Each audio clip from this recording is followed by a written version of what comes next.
Srdačan pozdrav, ja sam Goran Medved, magistar teologije, predajem predmete vezane uz Bibliju, predajem novozavjetni grčki i zadnjih 7 godina bavim se prijevodom Biblije na suvremeni hrvatski jezik. Pa evo u tih 7 godina uspio sam nešto naučiti o prijevodima i u ovom kratkom videu htio bih to podijeliti s vama. Jedan od plakata koji sam koristio na predavanjima postavlja pitanje zašto imamo više prijevoda Biblije. A drugi plakat postavlja pitanje koja je najbolja. Ovo je trik pitanje. Ovo je mamac da malo privuče pažnju ljudi i da napravi raspravu, da napravi diskusiju, ali u stvari različiti prijevodi, različiti modeli prijevoda Biblije međusobno se nadopunjuju, oni se ne isključuju. Poput boja, na primjer, na ovoj mojoj košulji, one su skladne i one se nadopunjuju. Barem se nadam. Prošli puta sam govorio o tome kako smo dobili Bibliju. Kako smo došli do rekonstruiranog izvornog teksta Biblije. Naravno, nakon toga mogli su uslijediti prijevodi, ali to se počelo masovno raditi tek od 16. stoljeća na poticaj reformatora, koji su htjeli da se Biblija prevede na narodne jezike, da bi ljudi mogli razumjeti, usvojiti i primiti blagoslov koji Bog ima za njih. Pronašao sam podatak da je Biblija prevedena na 670 jezika, sam Novi Zavjet na 1521 jezik, a još dijelovi Biblije na 1121 drugih jezika. Dakle, Biblija je daleko najprevođenija knjiga na svijetu. Kako nastaju prijevodi Biblije? Da napomenem na početku da neki puta možemo uzeti već postojeći prijevod na engleskom ili na njemačkom i onda ga prevesti na hrvatski, ali to nije to. Želimo vidjeti kako se radi od izvornih jezika. Dakle, kao prvo postoje izvorni biblijski jezici. U Starom Zavjetu je to velikom većinom hebrejski jezik, nešto malo aramejski, a u Novom Zavjetu je to koji ne grčki, odnosno zajednički grčki jezik koji se govorio po čitavom rimskom carstvu onog doba. Zatim imamo receptorski jezik na koji želimo prevesti biblijske tekstove, u našem slučaju to je hrvatski, i moramo biti svjesni da postoji velika povijesna udaljenost, a to je razlika između izvornog i receptorskog jezika. Na kraju moramo odabrati teoriju i svrhu prijevoda i onda možemo krenuti. Dakle, ono što želimo učiniti je da sa izvornih jezika iz drevnog doba, kada su nastali ti tekstovi u drevnim kulturama, prevedemo na današnji hrvatski jezik. Postoje 3 teorije prijevoda. Doslovni prijevod je riječ za riječ. Dinamički prijevod je misao za misao i slobodni prijevod je ideja za ideju. Dakle, ono što želimo učiniti opet je sa hebrejskog i grčkog iz tih drevnih kultura i te drevne jezike prenijeti riječi, misli i ideje na današnji hrvatski jezik. Problematika prijevoda može se sažeti u 3 točke. Prva točka je točnost, da je tekst vjeran i blizak izvornom tekstu.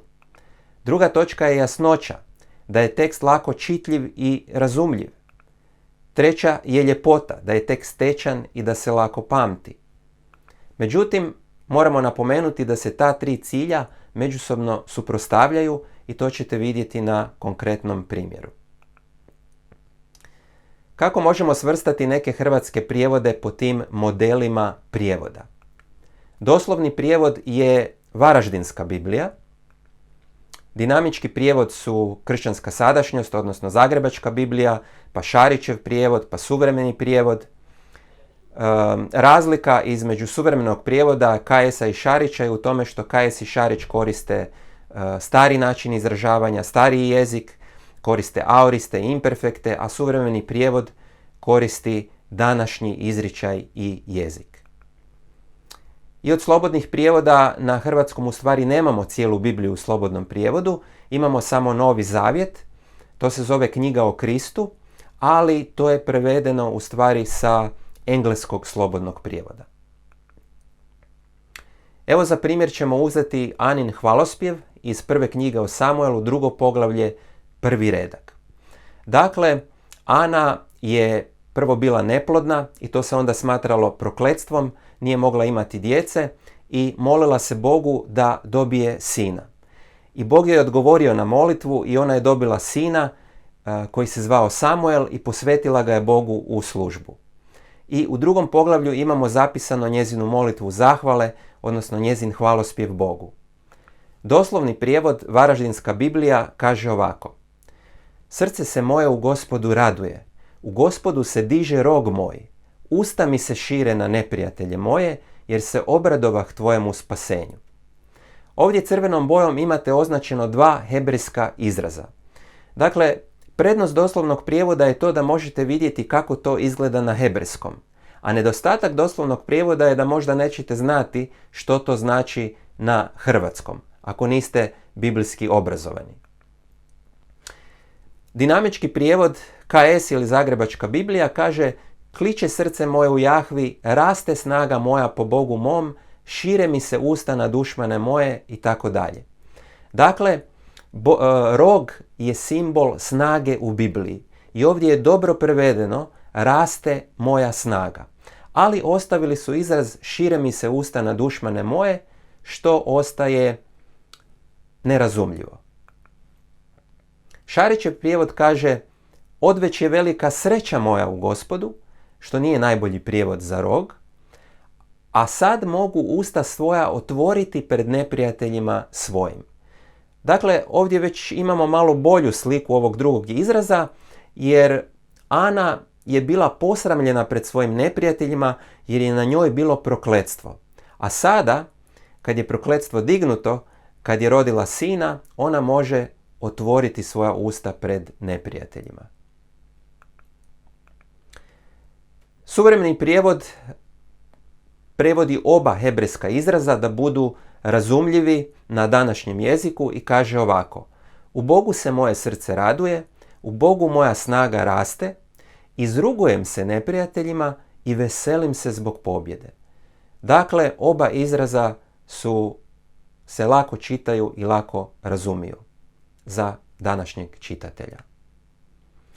Slobodan prijevod sam uzeo iz engleskog, Current English Version. Kaže: ti me činiš snažnom i radosnom, Gospodine, ti si me izbavio. Sada se mogu veseliti i smijati svojim neprijateljima. Još jedan slobodan prijevod, engleski The Message, kaže: puna sam radosti zbog Boga, hodam po oblacima, smijem se svojim rivalima, plešem slaveći svoje spasenje. Dakle, možete vidjeti kako slobodan prijevod odlazi dalje od izvornoga teksta, ali pazi na to da dobro prenese ideju, ono što je pjesnik htio reći, današnjim jezikom. Na kraju se postavlja pitanje koji prijevod koristiti. Kao prvo moramo naznačiti da se prijevodi međusobno nadopunjuju, oni se ne isključuju. Isto tako možemo uzeti u obzir na koji prijevod ste dosad navikli. Koji prijevod čitate, vjerojatno ste već puno redaka možda i naučili napamet, da bi ih primijenili u svome životu i tako dalje. I to je sasvim u redu ako koristite jedan od ovih navedenih prijevoda koji su dobri prijevodi. Koji model prijevoda preferirate? Kad sam održao ovo predavanje, neki ljudi su mi znali reći: meni je najbolji doslovni prijevod, zato što mogu vidjeti kako je to na hebrejskom, kako je to na grčkom bilo izvorno rečeno.